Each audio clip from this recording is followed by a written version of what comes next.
একটি শিশু জন্ম নেয় প্রশ্নহীন ঘরে, জন্ম লেখা হয়ে যায় তার কপালের পরে।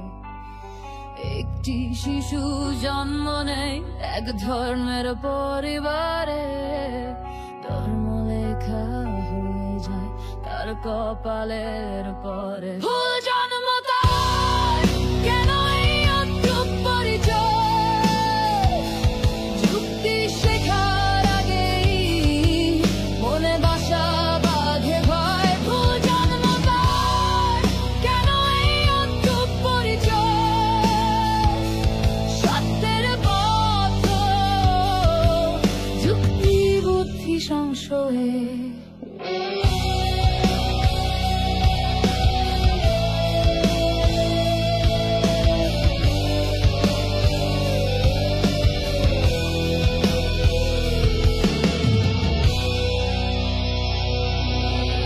বুঝে ওঠার আগেই শেখে ঈশ্বরের নাম, পূর্ব পশ্চিম চেনে না, জানে না ডান বাম। বুঝে ওঠার আগেই শেখে ঈশ্বরের নাম, আল্লাহ, যিশু, বুদ্ধ বা কালী এবং রাম। ভুল জন্ম তার, কেন এই অদ্ভুত পরিচয়? যুক্তি শেখার আগেই মনে বাসা বাঁধে হয়। ভুল জন্ম তার, কেন এই অদ্ভুত পরিচয়? সত্যের পথ যুক্তি বুদ্ধি সংশয়ে।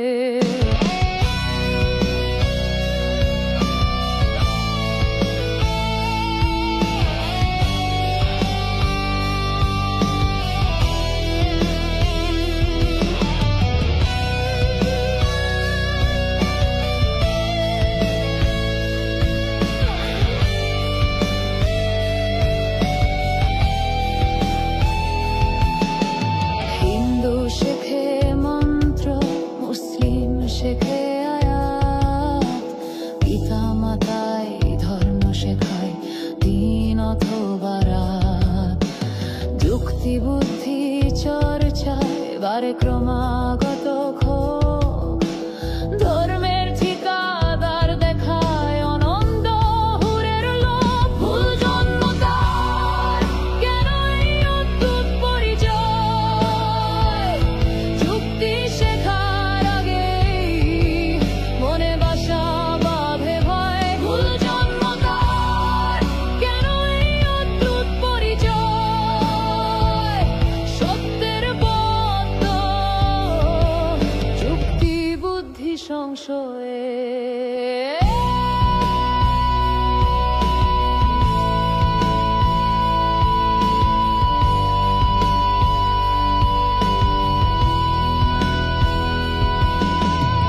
একদিন যদি ভাবে সে নিজের মতো করে, নতুন জন্ম হবে তার শুধু যুক্তির পথ ধরে। একদিন যদি ভাবে সে নিজের মতো করে, নতুন জন্ম হবে তার শুধু যুক্তির পথ ধরে। ভুল জন্ম তার, কেন এই অদ্ভুত পরিচয়? যুক্তি শেখার আগেই মনে বাসা বাঁধে ভয়। ভুল জন্ম তার, কেন এই অদ্ভুত পরিচয়? সত্যের পথ যুক্তি বুদ্ধি সংশয়ে।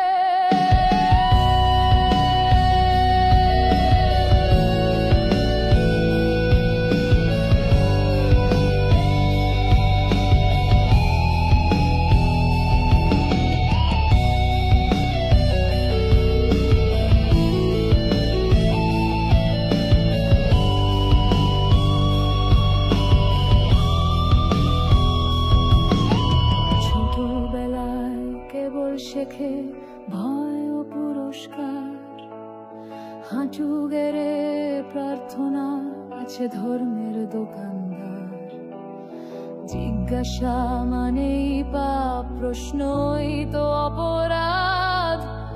বিভেদ আর ঘৃণার দীক্ষা, ওরা বর্বর উন্মাদ। ভুল জন্ম তার, কেন এই অদ্ভুত পরিচয়? যুক্তি শেখার আগে মনে বাসা বাঁধে ভয়ে। ভুল জন্ম তার, কেন এই অদ্ভুত পরিচয়? সত্যের পথ তো যুক্তি বুদ্ধি সংশয়ে।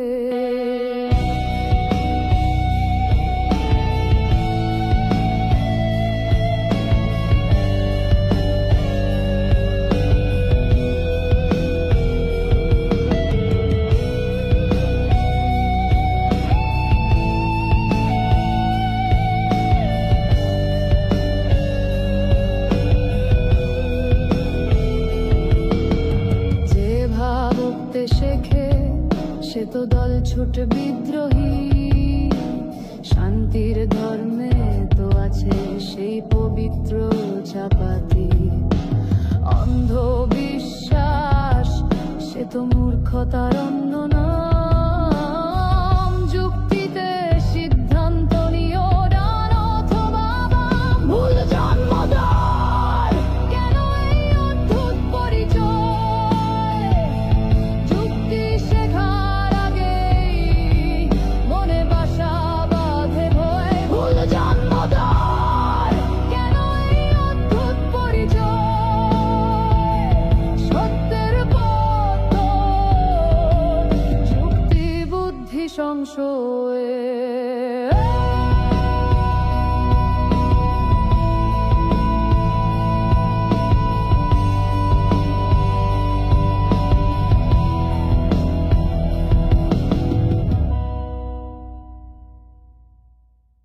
প্রথমে একটু যদি ভাবার চেষ্টা করি বাংলাদেশে কি কি ঘটেছে গত 2 সপ্তাহে প্রায়। আমরা দেখলাম হিল্লা বিয়ের একটা প্রচলন, আমরা দেখলাম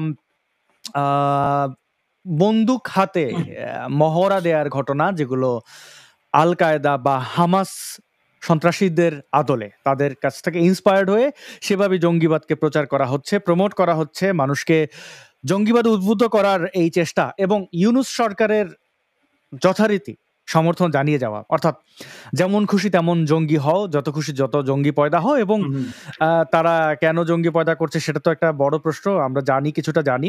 তো মুফতি আব্দুল আল মাসুদ ভাইকে আমি প্রথমে একটি ভিডিও দেখিয়েই শুরু করতে চাই, এবং আমি অনুরোধ করব যে মুফতি আব্দুল আল মাসুদ ভাই আমাদেরকে এই ভিডিও সম্পর্কে বুঝিয়ে বলবেন, কারণ এই ভিডিওটি নিয়ে অনেক তর্ক আছে, অনেক প্রশ্ন আছে, অনেকেই এই বিষয়গুলো জানতে চান। আমরা শুরুতেই সেই জিহাদের ভিডিওটি দেখি। এটা যশোরের একটি মাদ্রাসায়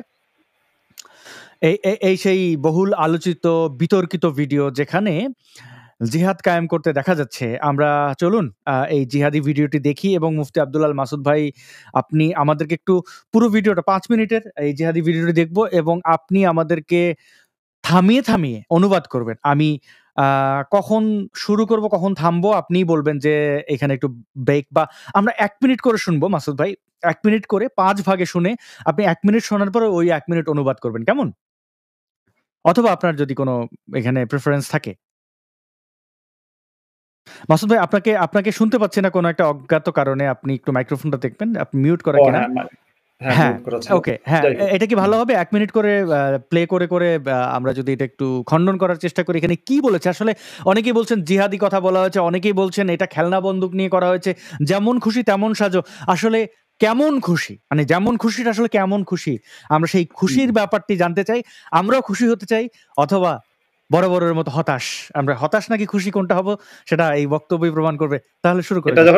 এটা যখন আপনি প্লে করবেন তখন আমি একটু এভাবে হাতটা তুললেই আপনি তাৎক্ষণিক স্টপ করে দেবেন, আমি তখন থেকে আবার কি করব। হ্যাঁ, ঠিক আছে। আপনি ওহি নাজিল করলেই সেটা।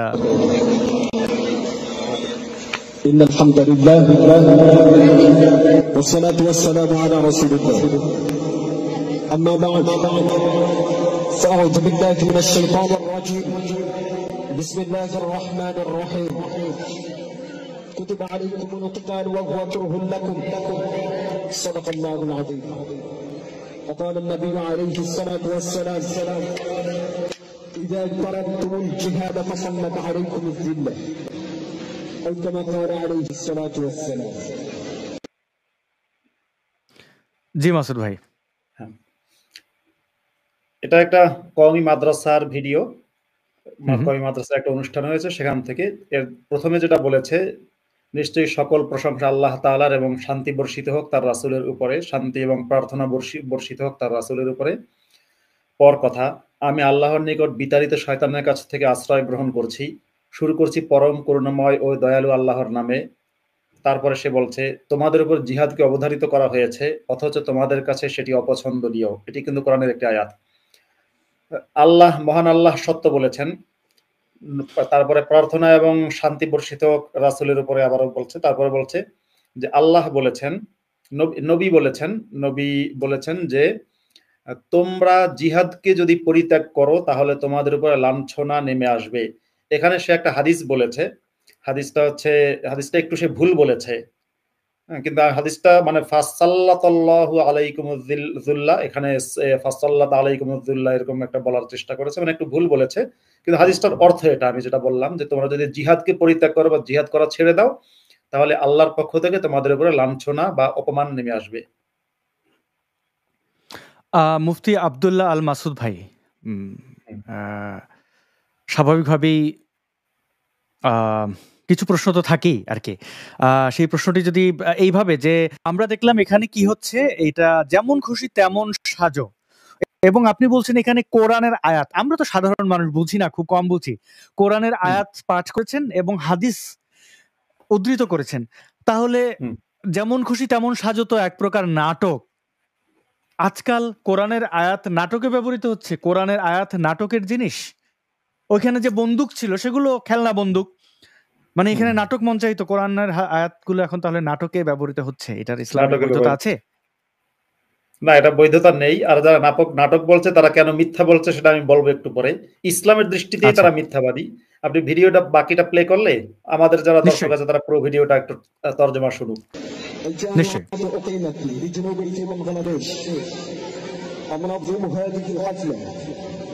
مكتبة الجامعة الإسلامية الجسرية ونور القاضون مقعدهم أولو العدل ومشايخنا الحاضرة لبست نورا كالأسود فيها والطلاب المشاجرة أشملت هذه الحفلة في الفوز تهنئة مني.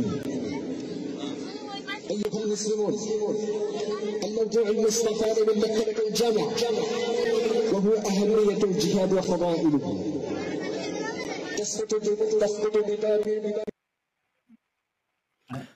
আচ্ছা, আমি আপনার হাত দেখতে পাচ্ছিলাম না, স্ক্রিনের বাইরে ছিল, দুঃখিত। হ্যাঁ, এইটুকু যদি।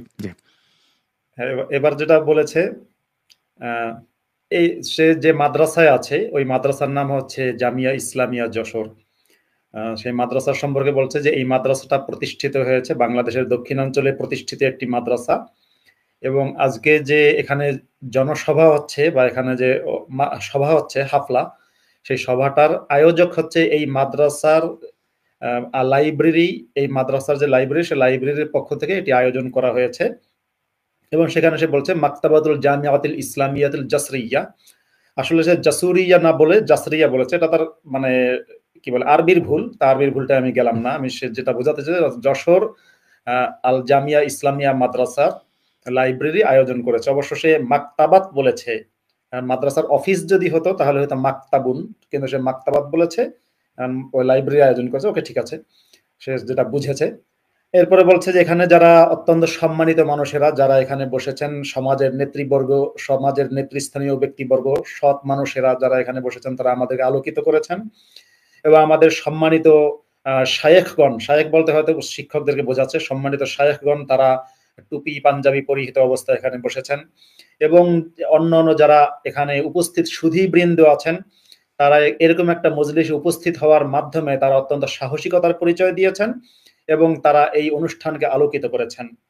তারপরে বলছে, হে মুসলিম সকল, আজকে আমাদের এখানে আলোচনার বিষয় হচ্ছে, এটা কিন্তু একটা কি বলে বক্তৃতা অনুষ্ঠান। এখানে আমাদের আজকের আলোচনা বা আলোচ্য বিষয় হচ্ছে ইসলামে জিহাদের গুরুত্ব এবং তার ফজিলত। সেখানে ইসলামে জিহাদের গুরুত্ব এবং ফজিলত এটা হচ্ছে তাদের আলোচ্য বিষয়। হ্যাঁ, আমি যে প্রশ্নটা করতে চাই, সাহস কেন আসলো? তিনি তার বক্তব্যে বললেন এখানে যারা উপস্থিত তাদের সাহসিকতার প্রশংসা। তার মানে তার মানে আচ্ছা, আমরা হচ্ছে সামনে এর একটা জঙ্গি অনুষ্ঠানে তো উপস্থিত হওয়া তো সাহসিকতারই ব্যাপার। এক্স্যাক্টলি। তো بتهديد المسلمين والأعداء التي كادت بالدين الحق وهم يهلكون ولا يبالي ولد المسلم بعين الظالم الحمرى. إذا تحمل المسلمون في مكة بظلم الكفار فبزغ بذلك العزم بمقابلة الظالم حتى لا ينزل الله تبارك وتعالى على نبيه آية الجهاد. وإذا بادرون في المدينة. আচ্ছা, এরপরে সে বলছে যে এখানে তার আলোচনার বিষয় আছে জিহাদের কি বলে জিহাদের গুরুত্ব নিয়ে, এই কথাটা আবারও সে বলছে এবং বলছে যে বাতিলরা যে মুসলমানদের হুমকি দিচ্ছে, সারা বিশ্ব জুড়ে যারা ইসলামের শত্রু বাতিল, তারা মুসলিমদেরকে হত্যা করার হুমকি দিচ্ছে, তারা মুসলিমদেরকে বিনাশ করার হুমকি দিচ্ছে এবং যারা ইসলামের সত্য ধর্ম ইসলামের যারা শত্রু, তারা ইসলামকে ধ্বংস করতে গিয়ে তারা নিজেরাই ধ্বংস হয়ে যাচ্ছে। তারপরে বলছে যে মুসলমানের সন্তানেরা বা মুসলমানদের সন্তানেরা তারা কখনোই জালিমের রক্তচক্ষুকে ভয় পায় না বা সেটাকে তারা পরোয়া করে না। যখন মুসলমানরা মক্কায় অত্যন্ত কষ্ট সহ্য করেছে, কাফেরদের জুলুম নির্যাতন সহ্য করেছে, এরপরে তারা মক্কায় থাকতেই জিহাদ করার জন্য উদ্গ্রীব হয়েছিল, যে মনে হয়েছে মক্কায় থাকতেই তারা জালিমের বিরুদ্ধে প্রতিরোধ গড়ে তুলবে, জিহাদ করবে। কিন্তু আল্লাহ তখনই তাদের নবীর উপরে জিহাদের আয়াত তাৎক্ষণিক নাজিল করেননি। হ্যাঁ, অনেক ধন্যবাদ মাসুদ ভাই। জিহাদ যে তাদের উদ্দেশ্য সেটি তারা সরাসরি বলেছে এবং যদিও এই ঘটনাকে অনেকে নাটক বলে গোপন করার চেষ্টা করছেন, তাদের রাজনৈতিক স্বার্থ থাকবে। আমি এই ভিডিওটি দেখার পরে মানে ভিডিওতে কি আছে, 3টা ক্যারেক্টার এবং পাশে কিছু স্টেজে বসা কিছু তাদেরকে আলেম বলা যেতে পারে তাদের ভাষায় আর কি। তো আলেম ওলামারা বসে আছেন স্টেজে। তো 3টা ক্যারেক্টারের মধ্যে মাঝখানে যে ক্যারেক্টার দেখতে পাচ্ছেন, এই যশোর জামিয়া মানে যে প্রতিষ্ঠান, সেই প্রতিষ্ঠানের লোগো, এবং সেখানে দাঁড়িয়ে একজন বক্তব্য দিচ্ছেন, তার মুখ ঢাকা, একদম তালেবানি এবং হামাসের আদলে। পাশের যে 2জন কালো কাপড় পরিহিত, এই কাপড় কার কাপড় আমরা জানি। ইন্টারেস্টিং ব্যাপার, তাদের যে হাত, 2জনের হাতে 2টো বন্দুক দেখা যাচ্ছে। কালো কাপড় পরিহিত 2জন ব্যক্তির হাতেই 2টো বন্দুক এবং 2জনেরই মুখ ঢাকা, মাথায় কিছু একটা লেখা, সেই হামাসের স্লোগান। তারপর যদি খেয়াল করেন, তাদের হাতের আঙুল বন্দুকের ট্রিগারে রাখা নেই। আমার হাতে যদি আপনি বন্দুক দেন, আমি জীবনে বন্দুক ধরিও নি, দিলে স্বাভাবিকভাবে আমি ট্রিগারই হাত রাখবো। খেলনা বন্দুক নিলে আমরা ট্রিগারে হাত রাখি, মানে ওই ট্রিগারে হাত রাখতে একটা মজা লাগে। কিন্তু প্রশিক্ষিত যারা গান চালাতে জানে, তারা কখনোই ট্রিগারে হাত রাখবে না। এটা তার ট্রেনিং এর প্রশিক্ষণের প্রথম ধাপ, সেফটির জন্য ট্রিগারে হাত রাখবে না। কারণ ট্রিগারে হাত রাখলে যখন তখন ট্রিগারে চাপ পড়ে যেতে পারে, ফায়ার হয়ে যেতে পারে। তো এরা ওয়েল ট্রেন্ড না হলে ট্রিগারে যে হাত রাখতে হয় না, এটা তারা কিভাবে জানে? তারা কি আফগানিস্তান বা সিরিয়া থেকে প্রশিক্ষণ প্রাপ্ত নয়?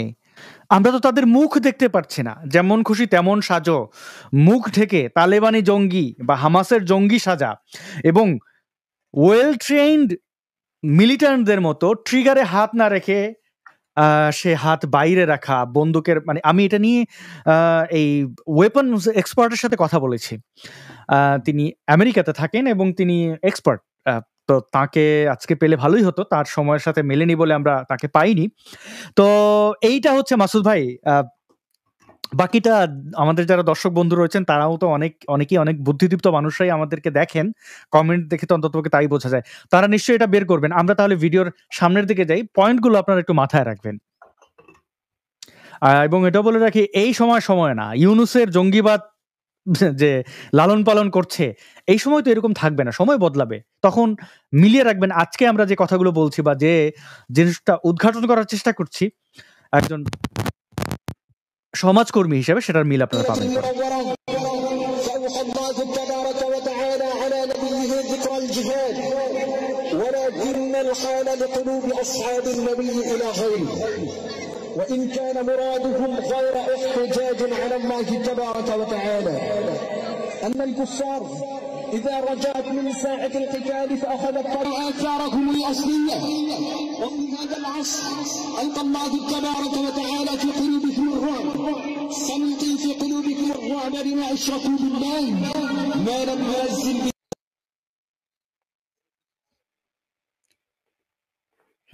এরপরে যেটা বলছে যে যখন মোহাম্মদ মক্কা থেকে মদিনায় গেলেন, যদিও তার এখানে শব্দ চয়ন ভুল, আমি কিন্তু এই কথাটা আর রিপিট করবো না, শুধু বলবো তার বাক্য চয়ন, শব্দ চয়ন, আরবি ব্যাকরণগত ভুল অসংখ্য, মানে ভাষাগত ভুল, দক্ষতা কম। যাই হোক, তো মোহাম্মদ যখন মদিনায় গেলেন, মদিনায় যাওয়ার পরে আল্লাহ তাআলা তখন তার নবীর উপরে জিকিরের মানে জিহাদের আলোচনা সম্বলিত আয়াত নাজিল করলেন। কিন্তু সাহাবীদের মনের মধ্যে ছিল অন্য বিষয়, এটা দিয়ে সে কি বুঝিয়েছে জানি না, তার হয়তো আরবি ভুল। তারপরে বলছে যে যদিও তাদের উদ্দেশ্য ছিল না যে আল্লাহর বিরুদ্ধে তারা দলিল প্রমাণ উপস্থিত করবে, এমন উদ্দেশ্য সাহাবীদের ছিল না। তারপরে সে বলছে যে যখন কাফেররা যুদ্ধের ময়দান থেকে ফিরে গেল, তারপরে এখানে কিন্তু বক্তব্য একটু মিসিং আছে, তার মানে এই যে ভিডিওটা এখানে কিন্তু বক্তব্য পুরোটা নেই, একটু মিসিং আছে, কারণ কথার মধ্যে একটু ছন্দপতন আছে, ঠিক এই জায়গাটাই ছন্দপতন। তারপরে সে যেটা বুঝাতে চেয়েছে যে এরপরে আল্লাহ তাআলা কাফেরদের সাথে যখন মুসলিমদের যুদ্ধ হলো, তখন আল্লাহ কাফেরদের মনের মধ্যে ভীতির সঞ্চার করে দিলেন, যেভাবে আল্লাহ এই যুগেও কাফেরদের মনের মধ্যে ভীতির সঞ্চার করে দেন। সেক্ষেত্রে সে কোরআনের একটা আয়াত উদ্ধৃত করেছে, সূরা আনফালের 8 নম্বর আয়াত, সেটা হচ্ছে সূরা আনফালের আয়াত নম্বর 12, সানুলকি ফি কুলুবিল্লাযিনা কাফারু রুবা বা ফি কুলুবিহিমুর রুবা ফাদরিবু ফাওকাল আ'নাকি ওয়াদরিবু মিনহুম কুল্লা বানান। আয়াতটা না, সেটা না, সরি, একটু ভুল করেছি।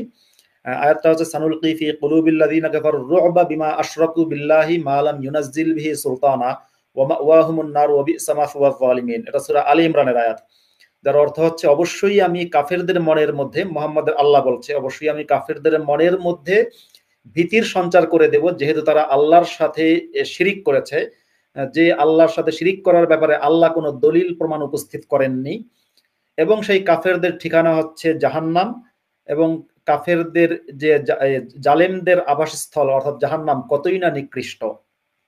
হ্যাঁ, তারপরে যান। سلطانا ومأواهم النار وبئس مثوى الظالمين.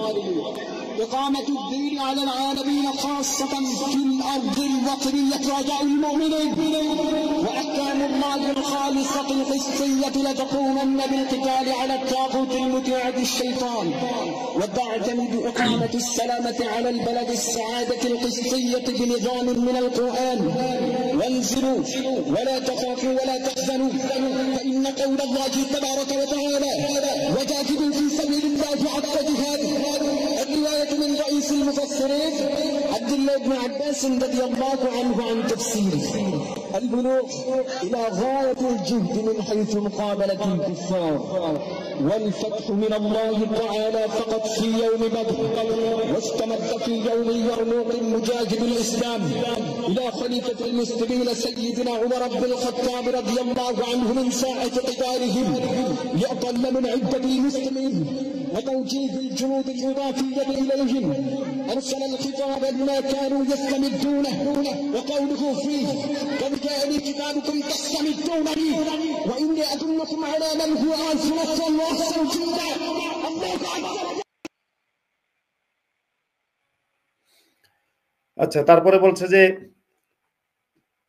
দিন প্রতিষ্ঠা করা সারা বিশ্বের সমস্ত মুসলমানদের জন্য অত্যন্ত প্রয়োজনীয়, বিশেষ করে নিজের মাতৃভূমিতে দিন প্রতিষ্ঠা করার জন্য চেষ্টা করতে হবে, এবং আল্লাহর যে ন্যায়পরায়ণ ধর্ম, খাঁটি যে ইসলাম বা ন্যায়পরায়ণ ধর্ম আল্লাহ নাজিল করেছেন বা আল্লাহ যে ইসলামের বিধান দিয়েছেন, সেই বিধানকে প্রতিষ্ঠা করার জন্য অবশ্যই কাফেরদের বিরুদ্ধে এবং তাগুতের বিরুদ্ধে, যারা শয়তানের পূজারী, তাদের বিরুদ্ধে অস্ত্র নিয়ে সশস্ত্র যুদ্ধে ঝাঁপিয়ে পড়তে হবে। তার বলছে যে এই আল্লাহর যে কোরআন, যেখানে ন্যায়পরায়ণতার বিধান আছে এবং যেখানে মানুষের এবং রাষ্ট্রের সুখের, রাষ্ট্র সুখী হওয়ার যে বিধিবিধান আছে, সেই আল্লাহর যে ন্যায়পরায়ণ আইন সেটা বাস্তবায়ন করার জন্য বা শান্তি প্রতিষ্ঠার জন্য আল্লাহর আইন বাস্তবায়ন করা জরুরি। এরপরে সে বলছে, সুতরাং তোমরা যারা মুসলমানদেরকে লক্ষ্য করে বলছে, তোমরা মুসলমানরা সবাই নেমে পড়ো, জিহাদে নেমে পড়ো, তোমরা ভয় পেও না, তোমরা হতাশ হয়েও না, কেননা আল্লাহ তাআলা কোরআনের মধ্যে বলেছেন ওয়াজাহিদু ফিল্লাহি হাক্কা জিহাদিহি, যে তোমরা আল্লাহর ব্যাপারে, যদিও সে বলেছে ফি সাবিলিল্লাহি, এখানে আয়াতটা একটু ভুল বলেছে, সামান্য ভুল বলেছে, তো যাই হোক অর্থ একই, তোমরা আল্লাহর রাস্তায় যুদ্ধে ঝাঁপিয়ে পড়ো বা জিহাদে ঝাঁপিয়ে পড়ো, একেবারে যতটা সম্ভব জিহাদে ঝাঁপিয়ে পড়ো, কঠিনভাবে জিহাদে ঝাঁপিয়ে পড়ো। তো এরপরে বলছে যে আব্দুল্লাহ ইবনে আব্বাস, যিনি রাইসুল মুফাসসিরিন বা মুফাসসিরিনদের প্রধান, কোরআনের সবচেয়ে বড় ব্যাখ্যাকার বা তাফসীরকারক, সেই রাইসুল মুফাসসিরিন আব্দুল্লাহ ইবনে আব্বাস থেকে বর্ণিত এই আয়াতের তাফসীরে তিনি বলেছেন, এই আয়াত থেকে আল্লাহ বোঝাতে চেয়েছেন কাফেরদের মোকাবেলা করার ব্যাপারে জিহাদ করার জন্য যত রকমের শক্তি আছে, যত রকমের চেষ্টা আছে, যত রকমের সাধনা আছে, সমস্ত রকমের সাধনা করে যেতেই হবে। আর বিজয় আসবে আল্লাহর পক্ষ থেকে। বিজয় কেবল বদরের দিন এসেছে তা না, আল্লাহ যে বিজয় দিয়েছেন সেই বিজয় সম্প্রসারিত হয়েছে। আল্লাহ পরে ইয়ারমুকের যুদ্ধে ইসলামের মুজাহিদদেরকে বিজয় দান করেছিলেন উমর ইবনুল খাত্তাবের খেলাফতের সময়ে। এছাড়াও আল্লাহ তাআলা বারবার অল্প সংখ্যক মুসলিমদেরকে সাহায্য করেছেন বেশি সংখ্যক কাফেরদের মোকাবেলায়। এবং ইয়ারমুকের যুদ্ধের ঘটনা বর্ণনা করে বলছে যে উমর ইবনুল খাত্তাব যখন ইয়ারমুকের যুদ্ধে কাফেরদেরকে পরাজিত করার জন্য, মুসলিম সৈন্য বাড়ানোর জন্য পরবর্তীতে আরেকটা সৈন্য দল পাঠালেন মুসলিমদের সাহায্য করার জন্য, তখন তিনি বলেছিলেন যে তোমরা কেবল সৈন্য সংখ্যা দিয়ে নয়, বরং আল্লাহর সাহায্যের উপর ভিত্তি করে তোমরা জিহাদ করো, যুদ্ধে ঝাঁপিয়ে পড়ো। হ্যাঁ মাসুদ ভাই, একটা প্রশ্ন, শয়তানের পূজারি বলে কাদেরকে গালাগালি করলো? শয়তানের পূজা কে করে? আপনি কাউরে শয়তানের পূজা করতে দেখছেন আমাদের দেশে বা আমাদের পাশে? ইসলামের দৃষ্টিকোণ অনুযায়ী যারা ইসলামকে ফলো করে না, ইসলামের যারা অনুসরণ করে না, সে ইহুদি, খ্রিস্টান বা অন্য যে কোনো ধর্মের মানুষ, ইসলামের দৃষ্টিকোণ অনুযায়ী তারা সবাই শয়তানের পূজারী। পূজা মানে পূজারী বলা হচ্ছে, শয়তানের ইবাদতকারী বলতে মানে শয়তানের দাসত্ব, শয়তানকে মান্যতা, কিন্তু পূজারী শয়তানের মানে কি এটা মূর্তি পূজা পৌত্তলিকদের উপরে যে তার ঘৃণা ছিল মোহাম্মদের, সেটার কি ধারাবাহিকতা? মানে যারা মূর্তি পূজারী তাদেরকে শয়তানের পূজারী ঠিক মানে শয়তানের অনুসারী বলা হয়েছে, আল মুতিআতি শাইতান, মানে শয়তানের অনুসারী, অর্থাৎ যারা কাফের অমুসলিম তারা সবাই শয়তানের অনুসারী, তা বোঝাতে চেয়েছে। মানে কে শয়তান না এটা ডিসাইড করবে মোমেনরা আর কি। হ্যাঁ হ্যাঁ, ওটা ডিসাইড করে দাও। হ্যাঁ দেখি فإن محمدا صلى الله عليه وسلم قد نصر في يوم بدر، فإذا جاءكم كتابي هذا فقاتلوهم ولا ترجعوني، ولقد نصركم الله ببدر وأنتم أذلة فاتقوا الله لعلكم تشكرون. أراد النبي أن يعلم من أصحابه استشارة عن إقامة بدخول المدينة وخارجها عند أحد، وقالوا أن يجاهدوا خارجه على أمل الشهادة. وقال رسول الله صلى الله عليه وسلم بعد ابتداء الياس العربي أو كما قال عليه الصلاة والسلام: إن المسلم الشاجر والمؤمن باسم والأصلع النواة النهار وبها تخرجوا مقعد قتال الله أكبر، إذا تخرجوا مقعد قتال عدو الله. আচ্ছা, তারপরে বলছে যে সুতরাং মুসলমানদেরকে লক্ষ্য করে বলছে, সুতরাং তোমরা সবাই জিহাদে ঝাঁপিয়ে পড়ো, তোমরা সবাই নেমে পড়ো, কেননা জেনে রেখো যে আল্লাহ মুহাম্মদ বদরের দিন সাহায্য করেছেন। যদিও আমার মনে হয় হবে মুহাম্মদ বদরের দিন সাহায্য প্রাপ্ত হয়েছেন, এটা বলার দরকার ছিল, নাসরা বলেছে, কিন্তু আসলে বলা দরকার ছিল নুসিরা, তার ভাষাগত ভুল। যাই হোক, মুহাম্মদ বদরের দিন সাহায্য প্রাপ্ত হয়েছেন, এবং যখন যুদ্ধের হুকুম আল্লাহর পক্ষ থেকে চলে আসে বা যখন মুসলমানদের জন্য যুদ্ধ করতে হবে, তখন যুদ্ধে নেমে যেতে হবে, কোনো রকম দেরি করা যাবে না এবং পিছপা হওয়া যাবে না। তারপরে সে বলছে যে কোরআনের একটা আয়াতকে উল্লেখ করেছে, ওয়ালাকাদ নাসারাকুমুল্লাহু বিবাদরিন ওয়া আনতুম আযিল্লাহ, তোমরা বদরের যুদ্ধের সময় বা বদরের দিন তোমাদেরকে আল্লাহ সাহায্য করেছিলেন, তোমরা ছিলে সংখ্যায় কম। আযিল্লাহ মানে তোমরা দুর্বল ছিলে বা সংখ্যায় কম ছিলে। সুতরাং তোমরা আল্লাহকে ভয় করো, যাতে করে তোমরা কৃতজ্ঞতা প্রকাশকারী হতে পারো বা কৃতজ্ঞতা প্রকাশ করতে পারো।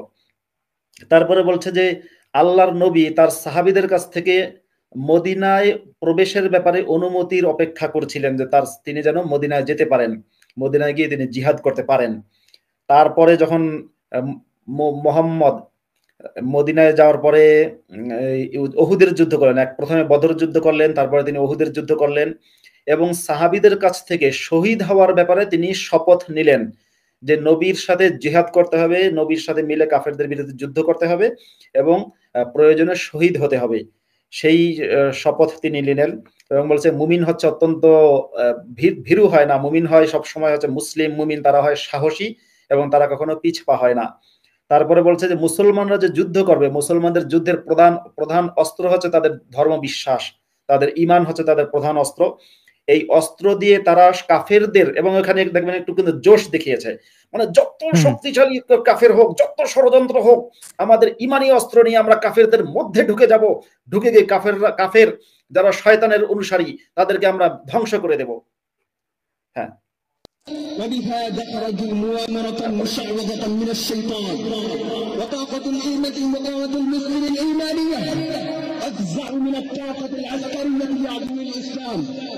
رؤية عين المؤمنين وعريق انشقاق قنبلة أعداء الإسلام سواء، والإشارة بيد المؤمن كالهجوم التجاري على مقاعد الأعداء. فكانت ناحية المسلمين أن يغلقوا أسماءهم في الكفار والظالمين، أن تعدوا إن شاء الله تعالى.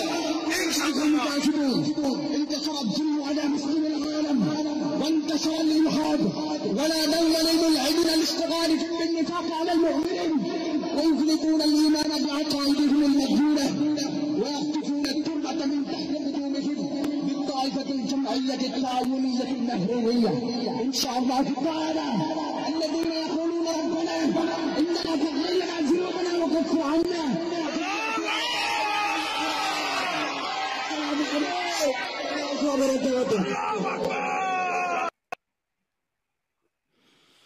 আমরা শুনলাম মাসুদ ভাই, জি শেষটুকু কি বলেছে। আচ্ছা, বাকিটা বলছে যে মুমিনদের যে প্রতিরোধের শক্তি, এখানে শব্দটা ব্যবহার করেছে মুকাওয়ামাত। এই মুকাওয়ামাত কিন্তু হামাসের নাম হচ্ছে হারাকাতুল মুকাওয়ামাতুল ইসলামিয়াহ।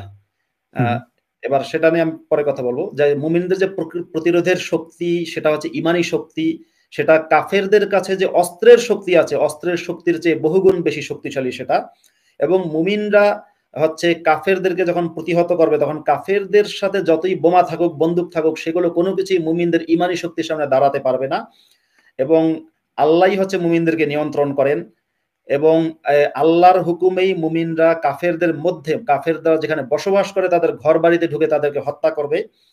এবং মুসলিমদের যারা শত্রু, যারা কাফের এবং জালেম যারা, তাদেরকে মুসলিমরা ধ্বংস করবে আল্লাহর হুকুমেই তাদেরকে পরাজিত করবে। তারপরে শেষে একেবারে শেষ দিকে গিয়ে বলছে আইয়ুহাল মুজাহিদুন, মানে সে কিন্তু উপস্থিত মুজাহিদ যারা, তাদের উপস্থিত লোকদেরকে মুজাহিদ বা জিহাদি বলে সম্বোধন করেছে। এখানে সে বলেছে যে যারা কাফের তারা আমাদেরকে ধ্বংস করার জন্য এখানে একটা কথা বলেছে মুজাহিদের পরে, যে সারা পৃথিবী জুড়ে ইসলাম যেমন বিকশিত হয়েছে, ঠিক একইভাবে সারা পৃথিবী জুড়ে নাস্তিকতাও বিকশিত হয়েছে। ইলহাদ শব্দটা বলেছে, মানে নাস্তিকতাও বিকশিত হয়েছে। এবং ইসলামের যারা শত্রু তারা বা নাস্তিকেরা মুসলমানদের মনের ভেতরে, মুমিনদের মনের ভেতরে নেফাক ঢুকিয়ে দেওয়ার জন্য, তাদের ঈমান নষ্ট করার জন্য বহুমুখী ষড়যন্ত্র করে চলেছে। এবং নাস্তিকেরা তাদের যে নাস্তিক্যবাদী ভুল মতাদর্শ বা পাগলামি মতাদর্শ, সেগুলো মুসলিমদের মধ্যে অত্যন্ত সুকৌশলে ঢুকিয়ে দিয়ে মুসলিমদের ঈমান ধ্বংস করার ষড়যন্ত্রে মেতে উঠেছে। এবং এর সাথে সাথে ধর্মনিরপেক্ষ শক্তি যারা, তারাও নাস্তিকদের সাথে ঐক্যবদ্ধ হয়ে মুসলিমদের ঈমান নষ্টের ষড়যন্ত্র মেতেছে। কিন্তু বলছে, কিন্তু আমরা সেটাকে সফল হতে দেব না, আমরা তাদেরকে অবশ্যই পরাজিত করব ইনশাআল্লাহ, আল্লাহর হুকুমে আমরা পরাজিত করব। শেষে কোরআনের একটা আয়াত বলেছে, আল্লাযীনা ইয়াকুলুনা রাব্বানা ইন্নানা, অর্থাৎ যারা বলে যে হে আমাদের রব, আমরা ঈমান এনেছি, আমরা সুতরাং আপনি আমাদেরকে আমাদের গুনাহসমূহ, আমাদের পাপসমূহ আপনি ক্ষমা করে দিন এবং আমাদেরকে জাহান্নামের আগুন থেকে রক্ষা করুন। সেই আয়াতটা পাঠ করে সে আসসালামু আলাইকুম ওয়া রাহমাতুল্লাহ বলে আপনার মঞ্চ ত্যাগ করেছে ছেলেটা, এবং উপস্থিত জনতা যারা, তারা সবাই আল্লাহু আকবার বলে চিৎকার করে উঠলো, যেটা আমরা শুনলাম। অনেক ধন্যবাদ মাসুদ ভাই। আমরা এই যে তাদের যে আচরণগুলো দেখলাম আর কি, তারা যেটা করে সাধারণত হুমকি ধমকি, ঘৃণা, বিদ্বেষ, তাদের মানে ভয়ঙ্কর মতাদর্শ, সেটা ছাড়া আর যারা আছে সবাই হচ্ছে নিষিদ্ধ। তাদেরকে দু চোখে তারা দেখতে চায় না বা পারে না। তো এইভাবে মানে জোর জবরদস্তি, ঘৃণা, বিদ্বেষের মাধ্যমে তারা কতটুকু পৌঁছাতে পারবে? এবং সবচেয়ে বড় প্রশ্ন হচ্ছে যে এই ভিডিওটাকে যারা বলছে যেমন খুশি তেমন সাজো, বা এটা কিছু না, এটা খেলনা বন্দুক হাতে, কি প্রমাণ করতে চাইছে? মানে যে ঠিক আছে, এটা ইটস ওকে, হ্যাঁ, এই বন্দুক হাতে নিয়ে এভাবে মানুষ হত্যা করার ডাক দেওয়া, কোরআনের আয়াতকে আবার মনে করা যে হ্যাঁ ঠিক আছে, কোরআনের আয়াত নিয়েও আসলে নাটক করা যায়, এই চিত্রগুলোর মাধ্যমে আসলে কি প্রমাণের চেষ্টা হচ্ছে? দেখেন, এখানে যেমন খুশি তেমন সাজো, এই যে বক্তব্যটা আমরা দেখতে পাচ্ছি কওমি মাদ্রাসাগুলোতে। আমি এটার একটু ব্যাখ্যা দিয়ে দিই। আমি তো নিজে কওমি মাদ্রাসায় পড়েছি। আমি দেখলাম কতিপয় আপনার উগ্রবাদী জঙ্গি, হ্যাঁ, এর মধ্যে আবার কিছু ব্যক্তি আছে যারা নিজেদেরকে আবার সেকুলার প্রগতিশীল দাবি করে। সেরকম উগ্র, আসলে এরা হচ্ছে সব ইসলামিক জিহাদকে আড়াল করার চেষ্টা করে বা জিহাদিদেরকে আড়াল করার চেষ্টা করে। মাদ্রাসায় সাধারণত আমাদেরকে বক্তব্য শেখায়। হ্যাঁ, কেন বক্তব্য শেখায়? আমি তো মাদ্রাসা শুরু থেকে শেষ পর্যন্ত পড়েছি ভাই, আমি তো মাদ্রাসায় পড়া আধা শিক্ষিত না। তো মাদ্রাসায় যে বক্তব্য শেখায় যে ভবিষ্যতে ইসলাম মানে ধর্ম ব্যবসা করতে হবে, ইমাম হতে হবে কিংবা বক্তা হতে হবে, যাই হোক, কিন্তু বক্তব্য শেখায়, বক্তব্য দেওয়া শেখায়। সেই বক্তব্যটা বাংলাও শেখায়, যেমন বাংলায় বক্তব্য দেওয়া শেখায়, একইভাবে আরবিতে বক্তব্য দেওয়া শেখায়। এবার আরবিতে যে আমাদেরকে বক্তব্য দেওয়া শিখিয়েছিল, আমি যখন শিখেছিলাম তখন আমরা কিন্তু জিহাদি বক্তব্য আরবিতে দিতাম। এবং সেটা আমার সময়ের কথা বলছি, মানে আমি বলছি 2000 সাল এবং 2001 সালের কথা। তখন আমি যে মাদ্রাসায় পড়েছি, বাইতুস সালাম মাদ্রাসা, সেই মাদ্রাসার যে ওয়াজ মাহফিল হতো বা সেই মাদ্রাসা যে বার্ষিক কিংবা মাসিক না, মানে 3 মাস পরে বা বার্ষিক যে জলসাগুলো হতো, ওয়াজ মাহফিল হতো বা জলসা, যেখানে আপনার উপস্থিত স্থানীয় কিছু লোকজন থাকতো, মাদ্রাসার কমিটির লোকজন, যারা কেউ আরবির জানে না, মানে সূরা ফাতিহাও পড়তে পারে না, এরকম লোকজন থাকতো।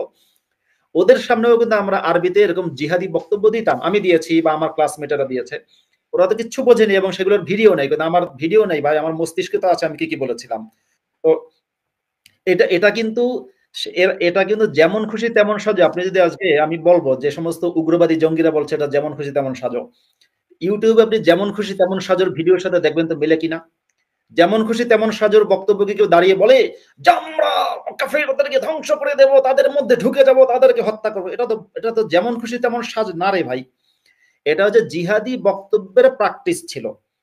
জিহাদের প্র্যাকটিস কিনা সেটা অন্য আলাপ, জিহাদেরও প্র্যাকটিস তো বটেই, সেটা তো মাদ্রাসা সারাদিন জিহাদ শেখায়, কিন্তু জিহাদের বক্তব্যের প্র্যাকটিস যে উপস্থিত জনতার সামনে, তোমার শিক্ষকদের সামনে, তোমার ছাত্র ভাইদের সামনে বা ক্লাসমেটদের সামনে এবং স্থানীয় জনসাধারণের সামনে তুমি জিহাদি বক্তব্য দাও, এটা একটা প্র্যাকটিস ছিল।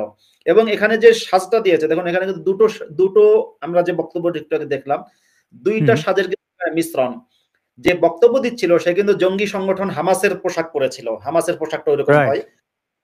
আর যে দুই পাশে যে দুজন ছিল তারা কিন্তু আইসিসের পোশাক পরেছিল, অর্থাৎ আইসিস এবং হামাসের সমন্বয়ে সাজানো হয়েছে। এবং এটা ঠিক যে তারা সেজেছে, এটা কিন্তু জঙ্গি সেজেছে, এটাকে হালকা করে দেখার উপায় নেই, কারণ মাদ্রাসায় আমাদেরকে জঙ্গিবাদ শেখানোই হয়। আমি শিখেছি, আমার শিক্ষকরা শিখেছে, আমার ক্লাসমেটেরা শিখেছে।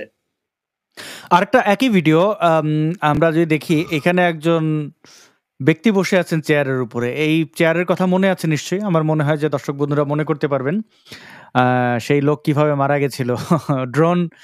ড্রোনের দিকে লাঠি ছুড়ে মেরেছিল, মনে আছে? হামাসের সেই সন্ত্রাসী নেতা হ্যাঁ, সিনওয়ার। এই দেখেন এখানে কিন্তু আরো একই রকম দেখা যাচ্ছে যে যেমন খুশি তেমন সাজো। তার মানে ব্যাপারটা একটা আর দুটো জায়গায় না, এটা প্রচলিত। মানে এইরকম আচরণ বা এই ধরনের যে সন্ত্রাসবাদ এর প্র্যাকটিস, এটা আজকে না। এই বক্তব্যটা একটু শোনাবেন তাহলে, এটারও আমি তরজমা করে দিই। এটার আর দরকার আছে মাসুদ ভাই? মানে এরা তো জঙ্গি সেজেই বসে আছে, মানে এটা অন্য একটা চ্যানেলের তো সেখানে আসলে আলাদা করে কেটে দেখানোটা একটু টাফ হয়ে যাবে। মানে আমরা তো দেখি এরা কারা, এই জঙ্গিবাদীরা, এরা মনে করেন হাঁস চুরি করে, আবার আপনারা যদি আপনার ছেলেমেয়েদেরকে জান্নাতে দিতে আগ্রহী হন, অবশ্যই ইসলামী ছাত্র শিবিরের ছায়াতলে আপনার ছেলেদেরকে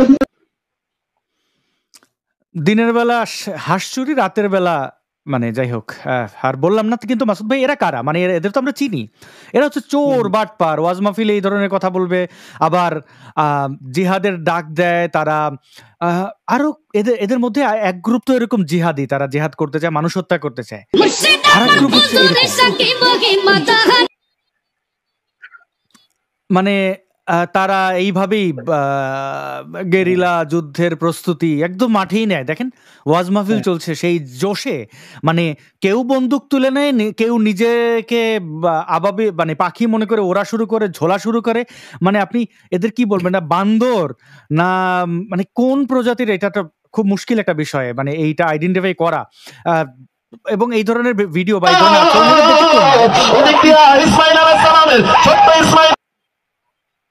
মানে উন্মাদনা যে একটা জিনিস, জিহাদি জজবা, এটা কোনো না কোনো ভাবে তারা এটা মানে বের করবেই ভাই, এটা একদম দায়িত্ব নিয়ে করবেই, তাদের করতেই হবে। এখন আমরা যত একটা কথা আমি বলি যে মুমিনরা বলে যে আমরা যখন নাস্তিকেরা বিবর্তনের কথা বলি তখন বলে নাস্তিকরা সব বান্দর এবং বিবর্তন সত্য না। আমি কিন্তু মুমিনদেরকে প্রমাণ দিয়ে দিচ্ছি, নাস্তিকরা বান্দর হোক বা না হোক, এই যে মুমিনগুলো লাফাচ্ছে এদের বানর নাচ, এতে কিন্তু মুমিনদের এই মুমিনদেরকে বলবো, এই মোল্লাদেরকে বলবো যে তোমরা যে বান্দরের বংশধর, এটা কিন্তু তোমরা কাজেই প্রমাণ করেছো। এবং এই যে মানে আমি একটু কানেক্ট করার চেষ্টা করলাম যে এই যে উভয় পক্ষ মানে জঙ্গিবাদী বলেন, আর এরা তো আসলে কতটা অসুস্থ হলে পরে এরকম পাগলামি করতে পারে, কাউকে মারা। দেখেন এই অস্ত্র নিয়ে তারা প্র্যাকটিস করছে, এবং সরকারের পক্ষ থেকে বলা হচ্ছে যে এগুলা খেলনা বন্দুক। এখন খেলনা বন্দুক, খেলনা, এই সরকারটাকেই আমার কিন্তু খেলনা সরকার মনে হচ্ছে। কারণ এই যে গত 2-3 দিন আগে, কয়েকদিন আগে ইজতেমার মাঠে 2 দল মুসলমানরা পরস্পর মারামারি করে যে সেখানে 4 জন খুন হলো, এখন সেটাও কি খেলনা? মানে এই মারামারিগুলো সবই খেলনা ছিল। তা আমার তো মনে হয় সরকারটাই হচ্ছে খেলনা সরকার। তাদের অবস্থা দেখেন, ইজতেমার মাঠে তারা দুই পক্ষ মারামারি করছে কেন? এইটা মানে ইজতেমার ঘটনাকে দুপক্ষের সংঘর্ষ হিসেবে উপস্থাপন বিভ্রান্তকর। 15 ডিসেম্বর মানে এই ঘটনার বহু আগে মামুনুল হক ঘোষণা দিয়েছে যে ওইখানে যদি তাদের একক আধিপত্য না থাকে তাহলে রক্তের বন্যায় তুরাগ নদী ভিজিয়ে দেবে। মানে এই জঙ্গিরা আগে ঘোষণা দেয়, আজকে যারা খেলনা বন্দুক নিয়ে নাড়াচাড়া করছে, কালকে তারা আপনাকে গুলি করবে। এবং আমরা দেখি মানে আনন্দবাজারের টাইটেল যদি এরকম হতো যে ঢাকার তুরাগে শাখা সিঁদুর পরে বের হতে পারছে না তাবলিগ জামায়াত, এই নিয়ে তারা মারামারি। মানে এইটা যদিও ট্রল, মানে মানে বুঝতে পারছেন স্যাটায়ার। মানে তারা মারামারি কেন করতেছে? ইসকন সন্ত্রাসী সংগঠন বলা হয়, ইসকনের কারণে তারা মারামারি করতেছে, ইসকনের কারণে তাদের এই অবস্থা। মাসুদ ভাই, এখন একটা ক্যারেক্টার আমি দেখাতে চাই। 2 ঘন্টা চুক্তিতে মসজিদের ভেতরে শারীরিক সম্পর্ক, মসজিদের ভেতরে শারীরিক সম্পর্ক, মসজিদটাকে পতিতালয়ে তারা যদি বানায় তাহলে এটা অসুবিধা না মোমেনদের, ঠিক আছে অসুবিধা না, এটা অন্য বিষয়, গেলাম আমরা যাচ্ছি। এই পোস্টারটা দর্শক বন্ধুরা মনে রাখেন, মাথায় রাখেন। আমাদের এই মুহূর্তে প্রায় 3000 মানুষ দেখছেন, অনুরোধ করবো শেয়ার করবেন। আসছে এক চমকপ্রদ ভিডিও, এখনই আমি দেখাতে যাচ্ছি। তার আগে বলে রাখি, এই যে বন্দুক খেলা, সেটাকে বাস্তবায়ন করার জন্য কিডনি রোগীকে বাঁচাতে ও আইফোন কিনতে ব্যাংক ডাকাতির চেষ্টা, এই যে কথিত ডাকাতদের বলা হচ্ছে, আসলে এই জঙ্গিদের পক্ষ থেকে যে কখনো আসল বন্দুক সামনে চলে আসছে সেটাকে খেলনা বন্দুক বানানোর জন্য গতকালকে কিন্তু জঙ্গি ধরার নাটক হয়েছে বাংলাদেশে। মানে জঙ্গি না তো, এই ডাকাত ধরার নাটক। আমরা শেখ হাসিনা আমলে দেখতাম না, বিভিন্ন জায়গায় জঙ্গি আস্তানা পাওয়া যেত, তার মধ্যে কিছুটা সত্য কিছুটা মিথ্যা, মানে যেভাবে তারা যেভাবে ন্যারেট করতো সেই ন্যারেশনটা আসলে বিশ্বাস করার মতো না। জঙ্গি আস্তানা ধরে কিভাবে কি করে, কিন্তু আমরা প্রায় সময় দেখতাম, তাই না? এখন দেখতে পাচ্ছি হাসিনার সময় জঙ্গি কিছুটা যেমন নাটক ছিল, একইভাবে অনেক জঙ্গিদেরকেই হাসিনা সরকারও কিন্তু ধরেনি ইচ্ছাকৃতভাবে, জানতো এখানে জঙ্গি আস্তানা, ধরেনি। হ্যাঁ, বর্তমান ইউনূস সরকার তো আরো মারাত্মক। তো তারাও একই নাটক, তারা যখন এই একই নাটক আমাদের সাথে করছে আমরা কিন্তু বুঝি। আমাদের একজন পাহাড়ি বন্ধু লিখেছেন, এস বিকাশ চাকমা, তিনি বলছেন যে বান্দরবানে কুকি চীনের বিরুদ্ধে ব্যাংক ডাকাতির অভিযোগে পুরো এক প্রজাতিকে কিভাবে, পুরো এক জাতিকে কিভাবে জিম্মি করে রাখা হয়েছে তা আমরা জানি। কেরানীগঞ্জে ব্যাংক ডাকাতি নিয়ে, মানে এই যে ডাকাতের পরিচয় নিয়ে মিলল অবাক করা তথ্য, রূপালী ব্যাংক ডাকাতি, এগুলো আসলে খুবই মানে একটা অপরাধকে বৈধতা গোপন করার জন্য তারা এই ধরনের নাটকের আশ্রয় নিচ্ছে।